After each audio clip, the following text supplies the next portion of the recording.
महत्त्वपूर्ण भाग आहे. स्वच्छता म्हणजे आपले शरीर, मन व परिसर स्वच्छ ठेवणे. स्वच्छता ही एक चांगली सवय आहे जी आपल्या जीवनातील गुणवत्ता वाढवते. असे म्हणतात की स्वच्छता जिथे नांदते आरोग्य तिथेच वास करते. आपल्यासाठी अन्न व पाणी जितके महत्त्वाचे आहे तितकी स्वच्छता देखील महत्त्वाची असलीच पाहिजे. स्वच्छता हा शांतीपूर्वक जीवन जगण्यासाठी फार गरजेची आहे आणि स्वच्छता हा सर्वात महत्त्वाचा आणि विशेष गुण आहे जो सर्व गावात, घरात आणि देशात राबवली गेली पाहिजे.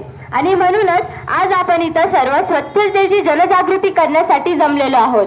आणि आज ही स्वच्छतेची रॅली आयोजित केल्याबद्दल मी अक्षरा, आपल्या वैजापूर नगर परिषदेच्या मुख्य अधिकारी तथा प्रशासक डॉक्टर संगीता नांदुरकर मॅडम यांचे आभार मानते. आणि आजच्या या रॅलीमुळे प्रत्येक व्यक्ती आपलं घर, परिसर आणि आपला सगळं गाव स्वच्छ ठेवेल अशी मी अपेक्षा करते.